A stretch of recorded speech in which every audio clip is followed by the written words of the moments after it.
It is beautiful. Clapping, dancing, general merrymaking, not a care in the world. At least for most folks. See that handsome fellow running for his life? That is me. And that tower? Well, in that tower, there lived a girl who was just waiting for her life to begin. You coming, Blondie? And before we knew it, we began to uncover some secrets. I have to know what they are. I mean, this is serious stuff that just might turn this kingdom upside down. Flynn? Ryder! Run! Head down. Head down. Arms in. Arms in. Knees apart. Knees apart. Knees apart. Huh? Rapunzel, let down your Hera.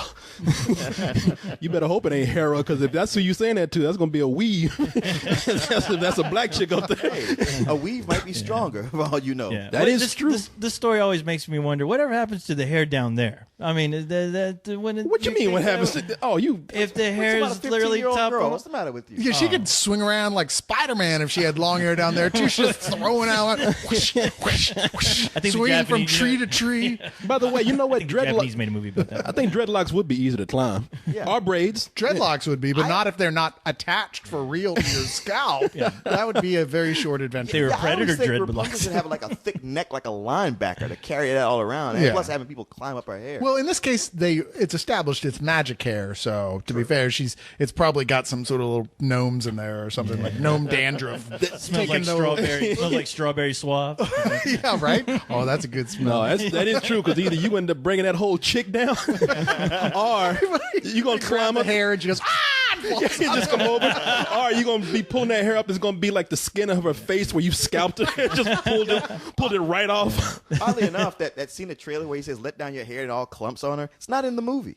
Yeah, it is true. It's gonna be in the deleted scenes. Yeah. The director's cut. It's like now they 2012. just make deleted scenes. Well, they do. We know they do. They've been doing it at Pixar for years. Well, Pixar kind of made a joke out of it. Yeah. But I think people are just doing that for real. just doing it for real. Yeah. Well, maybe they film it and they go, you know what? When we watch the whole film, that bit didn't actually fit in right. So Actually, because of how much work it is and like fully rendering and drawing all that stuff, they get that shit from storyboard. They get it tight before it goes to that. well, stage. they do the whole animatic version of these films completely first. I mean, like there is a crappy animated film of every animated film. Yeah. well before they you're start not, actually you're not gonna animating. spend time on ink and paint and rendering. And there you go, folks. Animation 101 with Cyrus and Leon. We're trying to teach you a little something. Yeah, you can watch the bonus features on any animated film to see this story told again. No, this was going to be called Rapunzel, because it is about Rapunzel. Now they changed the name to Tangled. Bitch, let down your weave. Why'd they do that? I mean, I know it's not straight Rapunzel, but it's close enough. Yeah. They have Gothel as the villainess. Well, I heard a rumor that they thought Rapunzel is just something that wouldn't be appealing to everyone. Just the I story heard a of rumor Rapunzel about that too. They wanted to make it so that it wouldn't appeal to just one gender. So they called it Tangled so that it would have more of an appeal to a wider audience. That's exactly what I heard too. So I don't. Okay. This was a recent decision for them to do that. Hey, because I tell you what, I wouldn't have seen a movie called Rapunzel. I was like, that's for chicks. This I don't is your care. job. Of course, You would have seen A it. lot of things are my job. Doesn't mean I do it. Yes, you do. Yeah, you would have been there. Well, I guess I'm here. You would have been. You would have been complaining, but you would have been No, there. you're very God damn it. Tangled is not a terribly great name, but I don't know what they were going to go with. I mean, Tangled gives you an unpleasant feeling hearing it. You're like, that doesn't make me want to go out to theater and see Well, the movie. hair was already taken, so Yeah, that's true. Long hair wasn't taken. Blonde hair everywhere. Well, to me, it makes it sound like they're going to do something like Hoodwinked, where they're going to do like a modern take and kind of Shrek it up with a bunch of current jokes and pop culture references, and they don't do that at all. It's a much more traditional Disney film. Well, that is true. John Lasseter now, who is, the head of Pixar, who when basically Pixar, their deal ended with Disney a couple years back, no one thought they were going to stay with Disney because they were champing at the bit to get out from under that their aegis. But they signed a contract, and part of that deal was Lasseter is in total control, total creative director of the complete Disney animated department. So everything they put out now is a John Lasseter executive produced project, and this is no different. So when people were saying from the trailers, "Oh, this doesn't look good," I'm like, Man, it's a John Lasseter film. It's gonna be fine. Yeah. I said, look, if my name's going on it, it's gonna have some quality. Yeah, and this is What y'all say? Yeah, and this is Disney returning to like a true tradition by going back to fairy tales. I mean, this is a grim fairy tale. Everybody remembers it. There's a princess who's locked away in a tower. She's been there most of her life. Then a prince comes to save her, and the only way he can reach her in the tower is by her throwing down her long hair, which apparently that chick ain't combed in years or something. You know, in the story, she ain't never got a haircut. But in this one, they've taken it, and of course, you know, Disney expands on it a little bit with songs. They throw in songs. They throw in it's a Broadway musical. Yeah, pretty much. I mean, they throw in all these side characters, the funny side characters, which there are plenty right here, and I like that they've gone back to more of a tradition, because after seeing, well, we just talked about this a few weeks ago when we saw Megamind. After seeing a lot of studios who just can't resist the urge to throw in a lot of pop music, a lot of references, they just try to be too hip. This is somebody who's able to like present a very humorous story, but not having to depend on those cop-outs. Well, a great animated film should be timeless. Yeah. And that's exactly what Lasseter realizes and has said a number of times. It's like, look, you go back and you watch the original Disney films, and they're still really great movies even today. The first one, Snow White, is still a terrific movie, you know. But he's really taking more from the first Disney Renaissance, of course, like Sleeping Beauty and Aladdin and stuff like that. Like looking at what they did then to recreate a sort of a newer feeling of that. What did I say? Oh, sorry, yeah, Beauty and the Beast, yeah. And people are calling what's going on now with Disney their second Renaissance. They've come back around again to figuring out what their strengths always were and diving back into it. Well, don't you think they need to like put out at least more than one film to really earn that title? Well, they've put out quite a few, actually. I mean, I would say there's been two under that, but Pixar films are Disney films as well. So, yeah, I'd say they've earned it for some time now. In fact, Lilo and Stitch was even really great. You know, well, I'll let you know right now, I didn't really care for this film. Wow, really? Surprise! You're the guy. I actually enjoyed parts of it, but I guess there's still part of me that, you know, you're right, like Sleeping Beauty or Beauty and the Beast. Those are all great, but those films just really aren't geared to me. And I think I enjoy Pixar because I get the humor. This, it seems like it's really catering to kids, but it just really didn't do that much for me. There's like one or two characters that I really liked in this film, but other than that, I felt like, you know what, I probably would enjoy this more if I was a 10-year-old girl. I you know what, the way the film started, I thought, you know, as much as it was trying to be like those older films, it was a little too generic and aimed more at kids. I was like, oh, I'm kind of disappointed. It's more of a, you know, aimed at a younger audience. But then there came a point about the first third way through where I thought it really took off and got so much better and stayed consistently better. And, you know, it had me more engaged as it kept going. I mean, one thing I liked about this movie is the villain, Gothel. Man, I thought she was just the sexiest villain they've ever had. I was in love with her. I was like, hey, you take that hair, baby, and stay young. Yeah, I will help you. Yeah, what's her name? I'm looking at the actress here. I kept wanting to say Michelle Pfeiffer because she reminds me a lot of her character in Stardust. She made me think of Susan Sarandon. Yeah. And I still got to think of Susan Sarandon. I don't care what anybody says. Me. Oh, just mix all them bitches together and you got this chick in the movie. Like Corey's dream woman. I know, shit. It's like four old 50 people, something old previously hot Hollywood actresses in one animated show. I know. Can we Frankenstein this and make it all come together? You know. But even at first third, like I wasn't digging the songs. I was like, No. you know, I'm just, you know, it's okay. I mean, it's nothing wrong with gearing it toward kids because you know it's fine to do that, and it's doing a good job of it. But there came a point once they left the little hollow and left the tower and went into town and got to the saloon with the thugs. That the way they started pulling all those characters and bringing so much out of them, I was like, now this is awesome. Yeah. And the horse, a goddamn horse. One of the best- stealing the show. that horse was the best part of the movie. He was the best part. Oh yeah, no, the characters that we're talking about, you have some of the characters in the story. I mean, in the movie, what you have here is Donna. I think the name Donna Murphy. Donna Murphy plays the witch. Now, if anybody knows the story, I don't know if this is part of the original fairy tale, but in the movie, you have a witch who finds a magical plant, which, as long as you sing a song to it, she can stay young. But in this kingdom not too far away, the queen is about to have a baby, and the queen she's about to die. The only way that she can actually save herself and the baby, because the baby's going to die if she dies, is if they find this flower, and and bring it over, and then they sing a song, and the baby lives, the queen leaves, everybody's happy. But no, the witch is like, y'all ain't gonna take my shit. Lotion don't really do what this plant does, keeping me young. So what she does is the magic of this flower has been transferred to Rapunzel's hair. So the witch takes Rapunzel, put her in a tower. And as long as she can come in and stroke that hair, and that sounds stuff that we didn't get to see. We don't know what's going on. Thinking about right now, what is going on up in that tower? I want to see that movie, but Corey will just draw it later. yeah. But as long as she keeps in that tower and strokes her hair and keeps it long and never cuts it, because she cuts it, then it'll lose its power. Yeah, she won't be a blonde anymore, and blondes are the ones who have all the power. Exactly. We should know that by now. And so so that's why she locks it away. But come on. But I'm like you, man. Shit, if I had seen her, I would have been like, hey, we're going to keep this chick drugged, because I like the dark-haired chick. I like the mother better than I like the Rapunzel.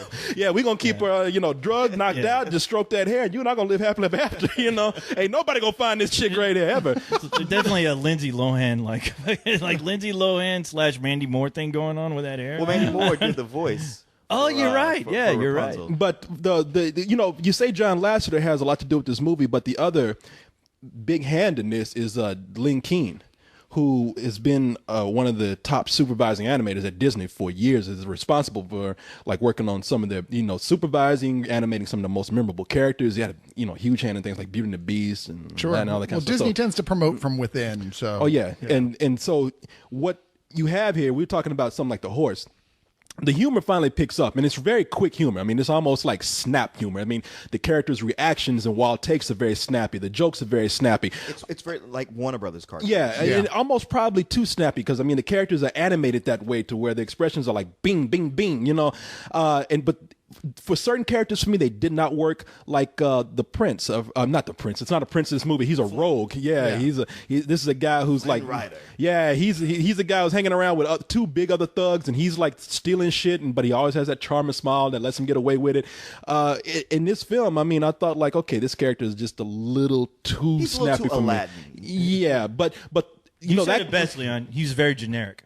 I don't think he was generic. I thought he was funny. I thought he was generic. How many movies have this rogue character that you're thinking of exactly? About 10. Which movies? No, I'll give you a list later. Of Aladdin a little too much. No, he developed on its own, and the longer it went on. But in the beginning, I was really trying hard to latch on to him, because I was like, okay, he's the lead, and I'm really trying to like him. He had just little moments, but not enough to where he really stood out to me. I really thought they really didn't push him enough to make him interesting. Well, I tell you, the way they animated him, I thought was a little too, like I said, just a little too snap, with his expressions and his wild takes and his humor. But the voice of the guy is Zachary Levi, who's Chuck. Yeah. And having a guy like that who has good comedic delivery helped that character.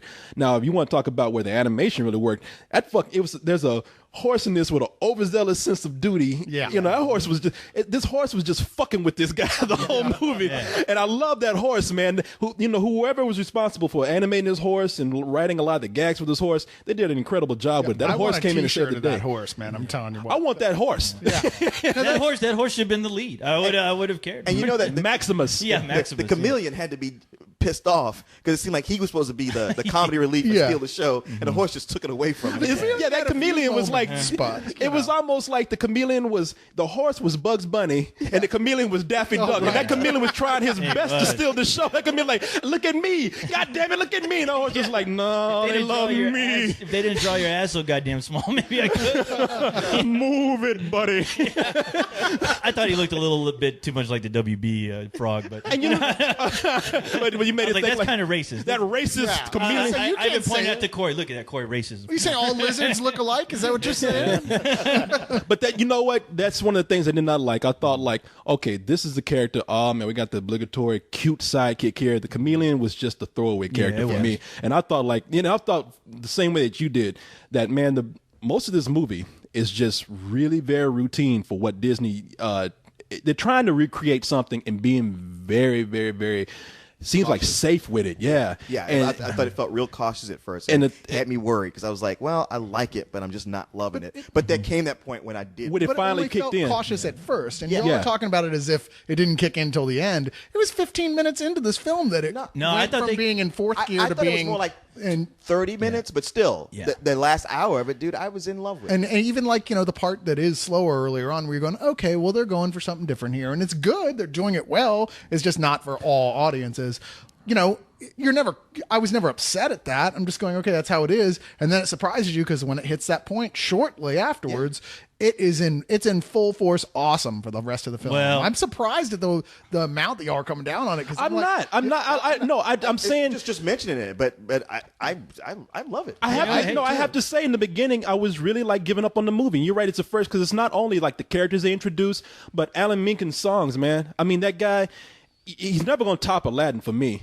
But he's done a lot of Disney songs. He's done things that are very memorable outside of Disney. Like the guy did Little Shop of Horrors. Did he? Oh, I didn't know that. Yeah, he did the music for Little Shop of Horrors. It's funny because when I think of like the two soundtracks I own that I love to sing the most, Aladdin and Little Shop of Horrors. I even love Beauty and the Beast. I thought he did some great music for that movie. I mean, but this, it seems like, okay, he's doing what he's been doing for Disney. He's ran out of new stuff to do. And that first song that Rapunzel sings, I'm like, he's trying to be sort of witty with this, but yeah. Those songs aren't memorable. I mean, hey, look, There's no memorable songs. Let's get down to the bottom of it. The songs are not memorable. Well, Period. that song wasn't memorable. I thought they all But the weren't whole really song and memorable. dance sequence with the thugs, which is where the movie takes off, that's a great song. It is. And I thought from then on, the songs are actually pretty good. Yeah. I agree with you. That kicked off a whole new. That movie turned a complete corner when it got there. Well, I have to say I don't agree with any of that. Just because the first half, They're gonna come over and just slap y'all.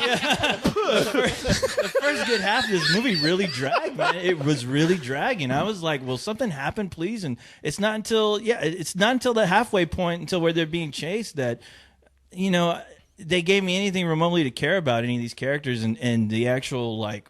You knew exactly where the end of this film was going to be. You knew how it was going to end before it started. Well, yeah, it's a fairy tale. Yeah, but the thing is, it didn't hold my interest. It bored me, and I was like, throw something in, throw some clever jokes. I thought the only thing that really saved this film though was the animation and the 3D. This is one of those 3D movies where I have to admit they did do a great job of like really getting across what you can still do with 3D and they have a set piece in there that really does lend itself to the 3D. The scene with the water, the dam breaking. That was great, but there was just nothing else that was really piquing my interest in this film at all. I was really trying really hard. You just couldn't stop thinking about that pubic hair. I know you. You were just wondering the whole time. Does she have it all braided up in there? What's the deal? Yeah, when they said magic too. But was it me, or did they miss every opportunity in those songs? Like when they were trying to rhyme in the song, that it seemed like they. Like somebody went back and fucked up those lyrics. It's like, every time I look at the land, it didn't really. Yes, that's exactly the lyrics from the song. I was like, If I heard that, maybe I'd be pissed off. I was like, why don't you let me write this? I think you fell asleep in the middle of a song and thought that they would continue with the next verse. No. But I By just the time he woke up, a different movie was on. Yeah, that part when they're in outer space. What the fuck, man? And then suddenly it's live action. What the hell is all that? maybe Aladdin, maybe Disney's great works really have set the bar for me already, and this movie just didn't co-host, really reach that point. if there's something I can agree with you on that I think I see where you're coming from. I don't think the songs were great. I thought that they were good. I even thought that dance number at the pub was like, it's all right, but I've seen not only like these gags that they're doing in this dance number, but this song is just, it's all right. It's not great. It's not memorable. I mean, it's good for the movie. And the crucial thing that it's not always the heroes that make a Disney film. I mean, early on in Disney's history, your princes and the prince, I mean, those were forgettable characters. It was always the villain that they were known for. Yeah. And while this villain is all right, she's not the strongest villain they have. And She's no Jafar. She's no Jafar. She's no Shadow Man from Frog Princess. I mean, it really is. It's an okay villain. It does the trick. What's her name? Donna Murphy does a great job with the voice. I mean, she does have some good lines, especially being. I mean, that she's almost like that mom that we see in these upper class white families, where it's like, I'm competing with my daughter because I'm past my heyday. She doesn't just have some good lines, but it's her delivery. Like, she knows how to time that line out where it sounds like a compliment and it's a total backstab. Oh yeah. Welcome home, Mother. Rapunzel, how you manage to do that every single day without fail. It looks absolutely exhausting, darling. Oh, it's nothing. Then I don't know why it takes so long. Oh, darling, I'm just teasing. All right. So, Mother, as you know, tomorrow is a very big Rapunzel, day. look in that mirror. You know what I see? I see a strong, confident, beautiful young lady. Oh, look, you're here too. I'm just teasing. Stop taking everything so seriously. Well, she's an interesting character in the context of Disney, just that you're not sure she's completely evil up until a certain point. Because, she keeps feeling like her relationship with this girl, with Rapunzel, is really kind of got a mother-daughter thing to it. You feel like, I think she really does think of her as her real daughter at that, to a certain extent. I mean, in as much as the way the guy who kidnapped Elizabeth Smart really saw her as his daughter. Fair enough.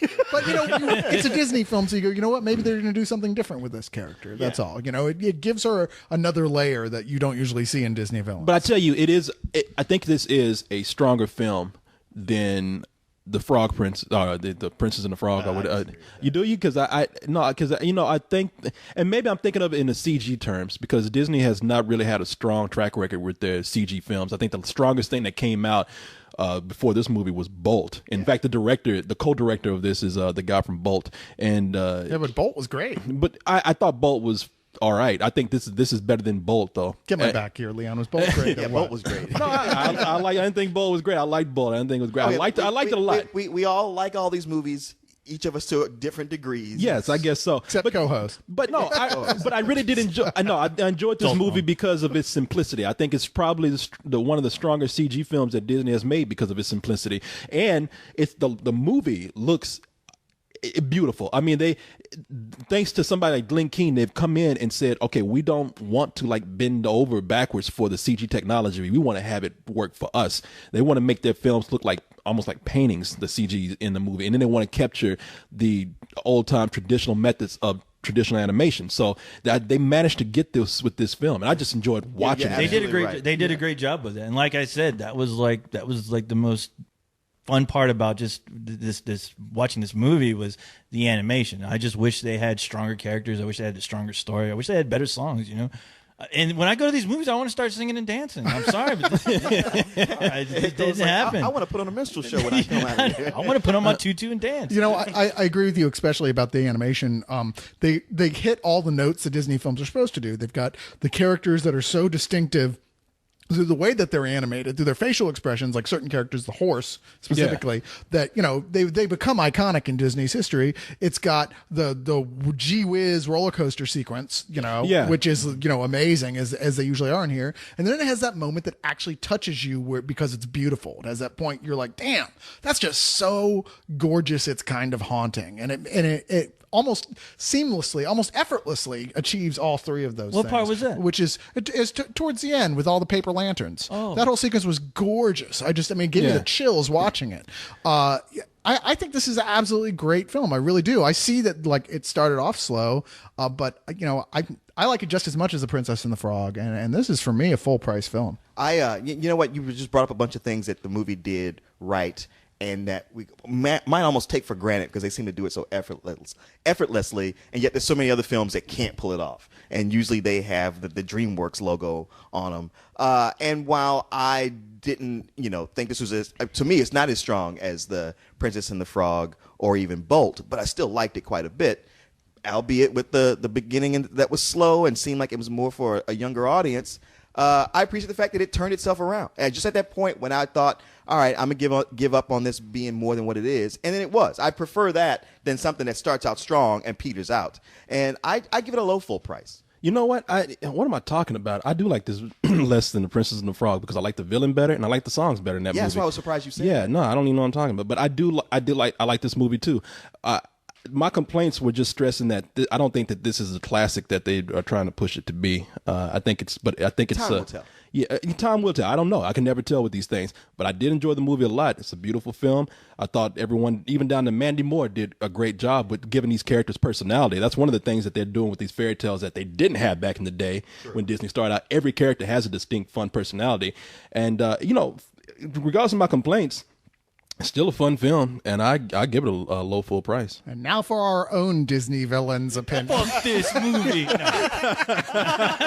Yeah, he comes out to give his rating. He comes out with lightning behind him. North winds blow. He's wearing a cape behind him, looking This like a movie dark lord. blows. And a staff with a snake on it. Kill the movie Tangled. No, I thought it looked beautiful. The movie did. They finally, whoever the fuck worked on this film, they finally did a good job of pushing the 3D that they tend to fail with as far as just Disney. And that's the biggest high. That's the biggest high point. The second high point of this was that horse. That horse was just the greatest actor. Of course, the best animated character that I've seen in a long time, actually. But other than that, I didn't care for the songs. I didn't care for any of the main characters. Mandy Moore did a good job. She was cute, but those characters have to be cute. That's how they appeal to these kids who go pay their parents' hard-earned money to go see this crap. And but other than that, I just thought it just was kind of mediocre. That's it. It was just kind of, I hate using this word, meh. But it's so expressive. I mean, it's an expensive movie. No, but expressive. Oh, expressive. Meh. But, how many things does that say? But yeah, I mean, I just give it a rental because Damn. I've seen rental? plenty of Really? Yeah, I'm giving it a rental only because I've seen plenty of these animated films that a lot of these films really reach that bar that I expect them to reach it every time. I'm actually always surprised when I see an animated film because I don't see a lot of them. I'm always surprised when I see an animated film that really just doesn't deliver, especially when you got Disney stamped all over it. You'd imagine these guys work on years to get that shit right. But this one, it just seemed like no. I mean, the story, the subject matter in itself isn't all that interesting. There's a reason why they changed the name Rapunzel. There's a reason for that, and I understand because how really interesting can you make the story for somebody like me? So I'm sorry, Cyrus. I know you're wearing your shirt there with your friend's name on there, directed by Tangled. But I'm giving it a rental. Sorry. Wow. First Harry Potter, now this. It's like having Carlisle back. What? At least I'm being honest with you. No. That's even scary. You can tell that this is a Disney film though because it's so. I mean, they clean up so much. What we would see in reality. I mean. This chick goes walking around the forest. She's walking around villages. She's walking through the mud. When she picked it, and every time she picks up her hair, it's luscious and clean. Yeah. It'd be a point where that bitch would pick up her hair and have beavers and worms and twigs. It's funny you say that because the first thing I thought of was that there'd be beavers stuck in her hair. That would be a man in her hair. Like, hey man, what are you doing? Something brought you here. Fate, destiny. A horse. Garçon, your finest table, please. Who's that? They don't like me. Who's that? Let's just assume for the moment that everyone in here doesn't like me. Glenn!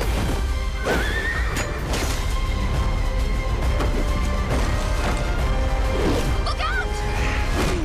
This is kind of an off day for me. This doesn't normally happen. Go. Live your dream. I will. Your dream stinks. I was talking to her.